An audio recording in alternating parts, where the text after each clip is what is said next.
Hello and good day, and welcome to another campaign diary and Q&A here on Slice and Dice, talking all about the Many Lands campaign. And of course, for this episode, we're going to be talking about everything that's happened in the last two sessions. That's sessions 32 and 33. Now, I've kind of delayed putting this one out for a number of reasons. Last week, I ended up doing a pub quiz for the first time, or should I say a quiz night here on the channel, which I think went very well. Certainly those involved really enjoyed it. I'm happy to do another one at some point. If you guys want me to do so, let me know in the comments and I will do my best to put one together in time for next week, or in fact the week after. We'll see how we go with that. But really I've just been trying to take some time off as well from this, as I've been trying to sort out some other stuff, personal life stuff, so financial stuff, and obviously dealing with everything that's been going on in the world at the moment, because things have been pretty strange in the last couple of weeks, not just in the campaign, but also just in the world at large. There's been a lot going on, a lot to cope with, and so yeah, it's come with its own challenges. And so with that in mind, I'll probably be scaling back with the campaign diaries for a little while. So I will be periodically doing them, but it'll probably be every other week as opposed to every week like we used to, just for the foreseeable future, just until I get all my ducks in a row, basically. But anyway, let's not talk about any more stuff like that, because for the moment I think we need to be talking a lot more about what happened in the last two sessions. So it's been interesting, because actually by the end of session 31, or even just before that, we kind of almost finished one story arc, one that had been going for quite some time, that being the werewolf plot, and the plot to spike the ball at Rackfell Manor so that all the nobility would contract lycanthropy. That was the plot, which our heroes just about managed to thwart, or at least tidy up afterwards. And they've been left with three charges, one of them being Fleeting Look, one of the party members, who now has contracted lycanthropy, and so they have to deal with that. Now, in my game, unlike in some versions, in some people's tables playing D&D, lycanthropy is not just something that that people are afflicted with during a full moon. That being, people don't just turn to werewolves during a full moon. They're more likely to.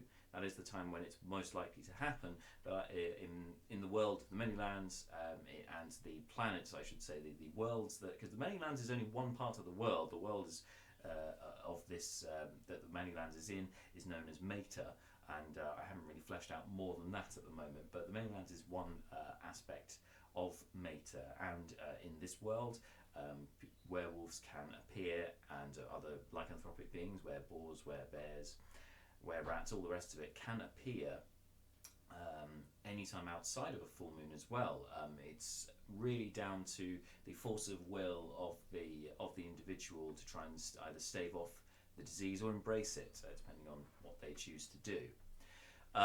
So it's a constant threat for the party, as they are now travelling, hoping to get to find Neris is the next thing. So they're going to be heading back to Hilberg to try and retrace steps from there and figure out where exactly Neris has been taken to.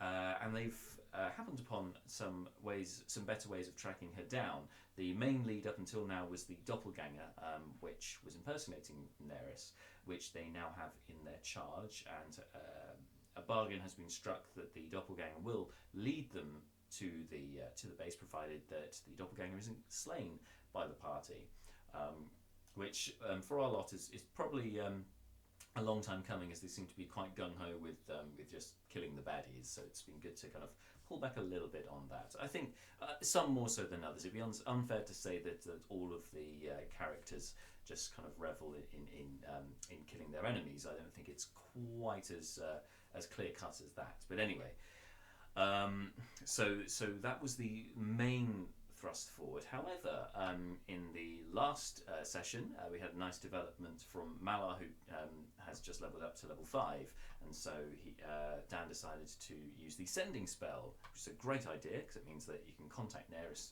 straight away can send that send his message over to her, and then she can reply to it, which is fantastic. So he's done that, and that really actually paid dividends more than I think he anticipated upon performing it. But I'll touch on that later on. So sticking with the main party before I move on to Neris's stuff, because I feel like that's a whole different kettle of fish, and it's easier to keep the two to compartmentalize and keep the two separate. So for the main party, really, they've been travelling back towards Hilberg, retracing their steps essentially from the ball on the way back to Hilberg, and they did come across obviously this the Froglodyte and his band of Troglodytes, which they managed to overcome and save a young halfling boy in the process. But also that was a big sort of character moment for Leobrin, because he's found the crystal ball that he was told about some time ago to find, and he just so happens to have now found that crystal ball, which kind of, there's another plot hook, another plot line that's weaving there, a lot of character stuff there with Leobrin and his patron and other stuff going on there. Don't want to give too much away on that, but there is a character that has been mentioned a few times in much earlier episodes that is the sister that now Leobrin's going to be looking for. So that's kind of going on in the background. Meanwhile, the clear and present threat to the party are the werewolves in their charge. What they wanted to do was to take the werewolves to the Temple of the Eight in Heroes Landing, and hopefully the priests there would be able to remove the curse from them. However, they have now gathered that lycanthropy, unlike most other curses, which can be removed with a remove curse spell, it's a much more ancient curse and therefore requires a much more powerful magic to remove it. One that's so far has only been found in these mythical potions that cure curses, and the party had one which they managed to use on Leobrin back in Ratfell Manor when he was bitten by a werewolf. So they know that these things exist, but they don't know where to track down the next one.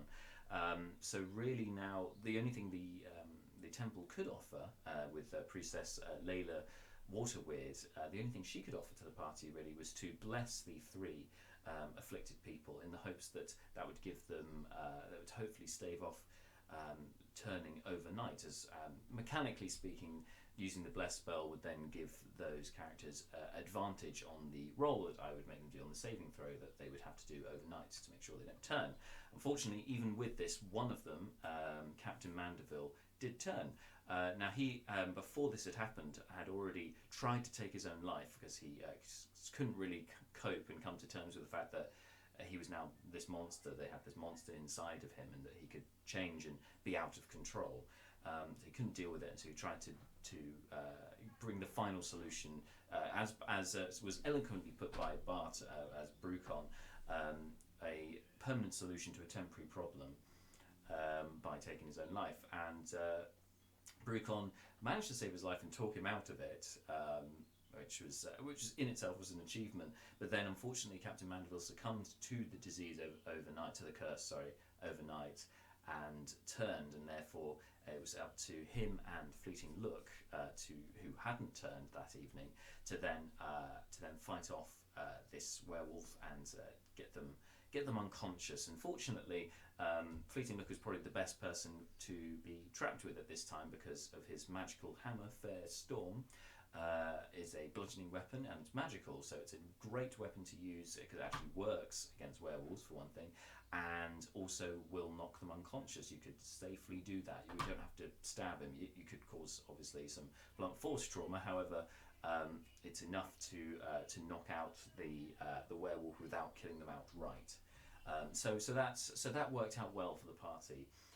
They managed to do that over the night, and no other bad things happened to the party during this time. But they have learned quite a lot, I feel. They've learned quite a lot on not only the history of lycanthropy, but also there's been some foreshadowing with the Froglodyte plot about sort of innocents being trapped by another being. And speaking of which, there's the other main thrust, or I say main plotline. This is very much a side it's kind of a little bit of light has been cast on this, but there's really much is in the background at the moment, and that is the Froglodyte itself they faced was in possession of a tome which is that is ciphered, it's encrypted, and so will need to be deciphered, which means that the party members will need to spend a bit of time with it. Now, it's in the possession of Leobrin, so theoretically he should be the one to spend some time with the book and see if he can uncover any entries from it. So I will wait for Marshall to kind of give me the cue on that one as to when he wants to, when Leobrin will want to look into that book and try to do some deciphering. But it's probably an idea to maybe leave it for now while they've got other things going on.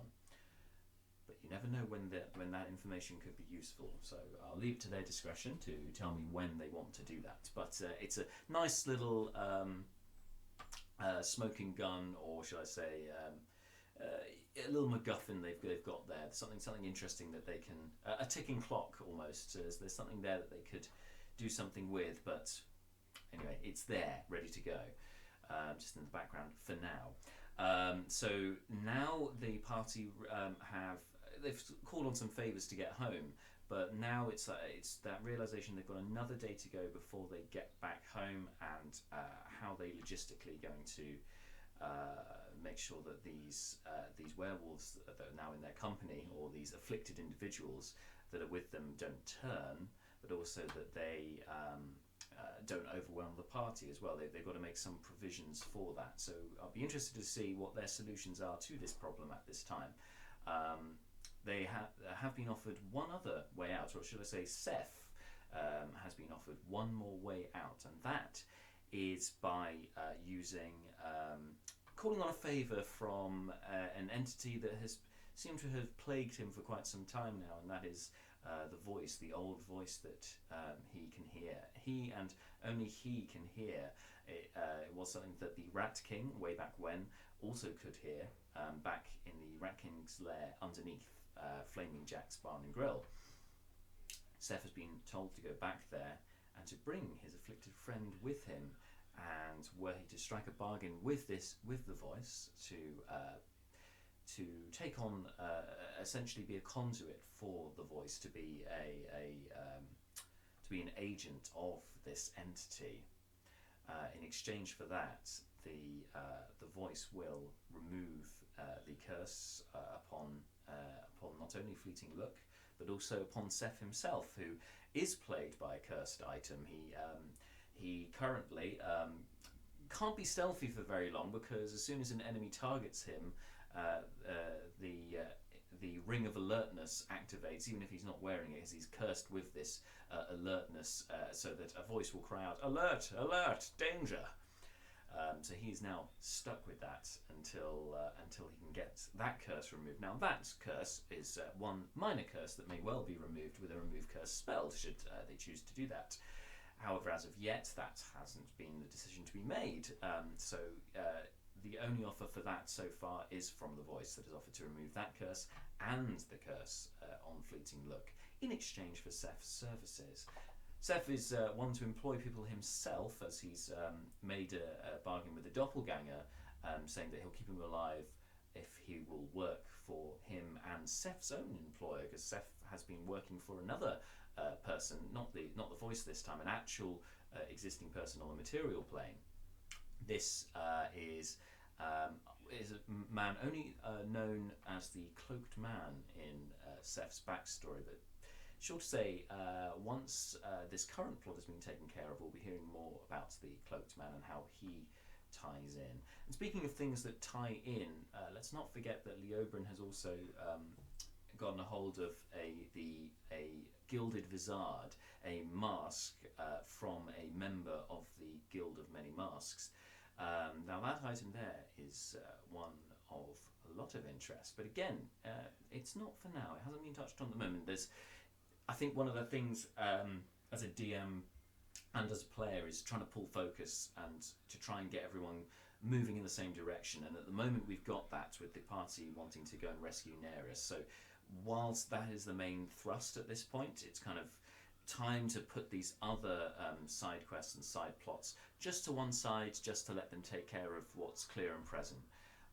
But sure enough, that will be touched on before long. We'll get back to that. There's lots of plates spinning at the moment. It's an exciting time for me because it's interesting to see which plot thread, which plot hook, which avenues the players will go down, and then I can sort of write more accordingly and build up more stories according to that. It's just a really nice kind of collaborative process. So it's a very exciting time for me in that respect. So we'll look forward to seeing what happens with that. But speaking of things that have been laid down, now it's time to put the rest of the party to one side, and let's jump on over to Nerys, who has been missing for some time. This was originally, it was kind of devised by me and Marta because Marta wasn't going to be available for a little while on the stream. So I thought, okay, there needs to be a reason why Nerys is suddenly out of the picture, because I didn't really want, because it was going to be for a long time, I didn't really want to have Nerys just trailing along with the party and not just being quite passive. Felt that wasn't really befitting of the character, but also it meant that I could introduce a kind of plot device which has paid dividends. It's been quite, I think certainly in the last session was really impactful, very emotional, and really interesting piece of drama to throw in. To kind of have Nerys on her own away from the rest of the party, trying to figure out what she's doing, trying to figure out how to escape from where she is now and how she got there. And it all ties into her backstory, and was touched on in the session that essentially she has been wanted by the Red Mages, which are a very powerful organisation of, funnily enough, mages, wizardly types, and other spellcasters back in her home country of Kothar. And she was pursued there in Kothar. One particular red mage known as Damon, a half-elf, had wanted to find her, particularly was after her apparently for something that she possesses, which he wants for his order or for himself. We don't really know at this point. So much so that was basically Nerys' whole reason for coming over to Burikrin. She has an aunt and uncle there who she never met, but it was to try and get her away from the Red Mages. In some ways, I kind of think this is quite similar to, slightly different, but there's a similar feel to when, if you've watched Star Wars, when Luke and Leia are, as babies, are taken from their mother and they are sort of sent out into the galaxy and put in different places to keep them away from the Empire, from the Sith, from Darth Vader. And so they're going to be put there for that. Now, I'm not suggesting that Nerys has been put there to escape from her father. It's not that, but it's something slightly different. So Nerys has been wanted by this order and has been basically on the run since then. So she's gone to stay with her aunt and uncle, and turns out the Red Mages are one step ahead and have already abducted the aunt and then used a doppelganger to impersonate them, to allow then Damon to have the satisfaction of capturing Nerys. And so I've been building the lair that she's currently in for a while now. I've been toying with the idea and been writing it out. And I must confess that there is one room that I've yet to write for yet. The rest of it, it's all there. It's all in the head, but I haven't written it all down on paper yet. And I really like to have these things written down. Not least because eventually I'm thinking I might be able to put these up on like Drive-Thru RPG or share them, of course, with our subscribers, I should say. Tier 3 subscribers, our demigod subscribers, get a free adventure. So I was going to put that, put some of the adventures that I've used into that bundle. So I thought that'd be good fun to do. With Nerys, I have one room left to build with that, but it's been a really interesting. I think it's been a really kind of different take on proceedings to really isolate the characters, because typically with a Dungeons and Dragons party or group, the adventurers tend to stick together and go through their dungeon crawl or whatever. We'll go all together and they'll all try the same thing and rely on each other's strengths and so on. But actually, when you take the individual pieces of that and you put them in a separate area, it's like, well, how would this character work on their own, or with this person, or in this area, in this situation? It's a real good sort of character test, but also good for building character as well. And we've kind of seen this progression with Nerys, who's had a bit of a troubled time already through the campaign. She died once, which is pretty freaky, especially given her young years as well. She's got a lot of time to process the fact that she died and then was resurrected. It's a very hard thing, I think, for the human mind to even comprehend. So maybe because she's an elf, it'll be slightly easier, but even still, like, that's quite heavy. And now, the latest thing that's happened is she's been abducted by the Red Mages, the people she was told to run away from, to get away from. She's been captured by them, and there's been mention of the blood. Damon was very keen to get her blood, it seems, as she's had injections in her arm, and there's even syringe marks left over. She was revealed in last session on Monday. Her aunt has been held there as well for days, and doesn't know where she is and doesn't know how to get out, and has just been trapped there. So Nerys, being the red draconic sorcerer that she is, has draconic bloodline, has trying to burst her way through with fire, trying to burn her way through, and then found that there's, in addition to these mages, there are also their sort of undead thralls. There are these skeletons that have been guarding the cell area where she's being kept, which she managed to sneak past just about, which is pretty good, and then wound up getting caught by Damon himself and the other red mages for having their fun with her by experimenting with her, and this, as was revealed in the last session, including sort of messing with her mind.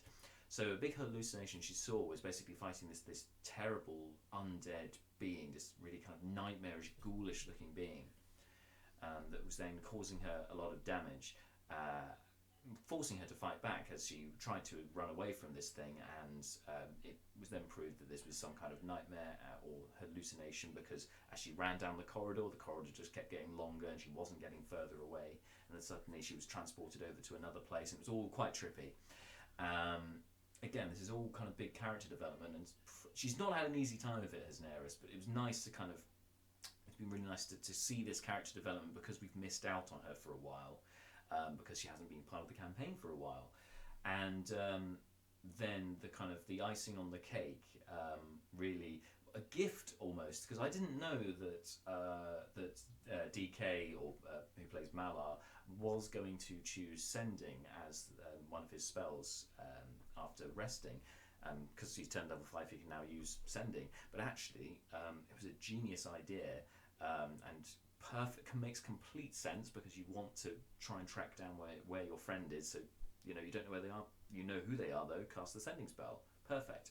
And that was a gift for me as a DM, because then I could use that to then actually to fix something that Malar didn't know was broken, to bring Nerys out of this hallucinatory, this trance-like state that she was in, this force that was over her, this phantasmal force, you might say, is then lifted off of her by his words. She's brought back to reality through Malar's own words. And given that Malar is quite the protective kind of, I'd say the mum of the group, that's very fitting for him to be the one to bring Nerys, somebody who's very protective over, out of her state. But of course, the reality is probably much worse than the hallucination, because Nerys then sees that what was this ghoulish undead soldier then turns out to be her aunt, just lying there dead in her arms, realizing that she's just incinerated her, essentially, she's dead by her own hand. Her aunt managed to get a few last words to her, and as Marta pointed out at the time, Nerys doesn't know her aunt that well. They really, they haven't shared much time together at all, because of course Nerys was abducted within a day or so of meeting her aunt and her uncle. But even so, it was I think it was an emotional, kind of traumatic moment, certainly, to see somebody who was meant to be your guardian dead by your own hand. That is not something that can easily be processed by anyone. I don't know how I would come to terms with that myself. So the wave of emotions of guilt and anger and confusion kind of all kind of bubble up, and we've seen this anger before with Nerys, but now it's kind of, that fire has now been fueled with revenge, and that of course leads down a dark path, which, unless our heroes can get to her and find her, in time, this could be very dark indeed, a path for Neris. So we'll see how this develops as things go on in the next couple of episodes. But I, for one, am very excited for this, to see how this develops. It's been really nice to really get them all hooked into one plot they have some weight in, they have some vested interest in, whereas with the Rackfell Manor, with the werewolf plot, there was no personal goal in there. It was really, we're the heroes, this is a good thing to do, this is what we should do, we'd be bad if we didn't intervene, this is the right thing to do. Now they have something which they have a lot more vested interest in. They have a lot more stakes on the line for this. They have their friend's very life in their hands if they can't get to her in time. And Neris, Neris herself, it's slightly different, but she's on a collision course unless she can do something different. But it seems the red mages want her alive at the moment, because, well, if they wanted her dead, that could have easily been done already. So what could that possibly be for? Could it be the blood that they're after, and they may need to verify whether this is indeed the blood they're looking for, and so keeping her alive in the meantime just in case? Or could it be that they need a constant supply of blood, and therefore they need to keep Neris alive so they can keep periodically taking her blood? And how does this all link in with what's going on? Certainly, one thing that has been mentioned is that by Aunt Argentia, before she died, was that the Red Mages have been apparently wanting to bring the dragons back. They want to bring the dragons back, the dragons of old. How could this be done? And how does the blood enter into this? So I hope that you've all got the feeling, because I know the party have, and that's definitely my intention, that something's afoot. The main plot is just eking into the story so far. It sounds crazy that we've done 30 sessions already, and only now we're having the big plot kind of come in here. But the way I have learned, or the way I've seen campaigns carried out, within Dungeons and Dragons, you need to have multiple story arcs. Now, you could just do it with one story arc. Sure, that's fine if that's what you want to do. But what I wanted to do was to have a few different story arcs. So you have basically kind of outlining them roughly around levels of the characters, of the player characters. So you can have your first story arc that's maybe carries you from levels 1 to 5, one that's 5 to 10, and so on and so on. You could do it that way, or you could just do it by narrative beats. But one thing that I think is key as a storyteller is having these initial adventures, but each time just seeding in little elements that are building up to something greater, because you really get that payoff then later on when you've for somebody who's spotted these foreshadowing or these little plot threads that have been sewn into the background. There's a real massive payoff for those who've spotted it, but there's a massive payoff for me as the storyteller, as the DM as well, that those little things I've implemented have been picked up on, or have suddenly become something else, or perhaps even more so when you catch the players by surprise and they're like, oh, I didn't see that coming, and then they suddenly realise, oh my god, yes, when that back then when that happened, you talked about that. This all makes sense, and there's when everything clicks together seamlessly, that's when it's really rewarding. So I'm hoping that is what will happen in the future, and what is already starting to happen as far as I can tell. I was seeding in a lot talking about the dragons and the history of Burikrin and the many lands, and there's been lots of murals with red dragons on and things like that. There's been little bits that have just been seeded in over time, and suddenly now bringing the dragons back has been mentioned. That set off a lot of alarm bells with the players. So yeah, that in itself was really rewarding. And speaking of rewarding, you guys can get yourselves rewarded as well here on the stream. I'm just going to say, to finish off, just with a little plug today. As you can see, you can join us on our Discord, which we chatter on most days, well, every day.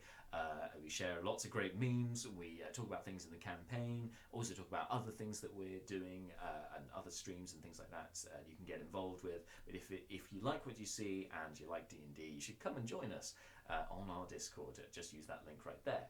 But now you can also subscribe to the channel. We have all of our sub perks now written down. We've got. If you scroll down watching us live on Twitch, just scroll down the page and you'll just see below the video your subscription perks. There are 3 tiers. We've just given away an adventurer tier, and that's the tier 1 subscription. Adventurer subscription, tier 1 subscription. There we go, got my words muddled up there. We gave away on Monday. So somebody now, a very lucky person now, gets to enjoy all of the perks, which include the emotes. We've got our first emote for our tier 1 subscribers, which feature some of the players in the emotes. The first one features a certain DM. Good luck with that. Use it. Don't use it wisely or compassionately. Use it wherever you like. It should be good fun.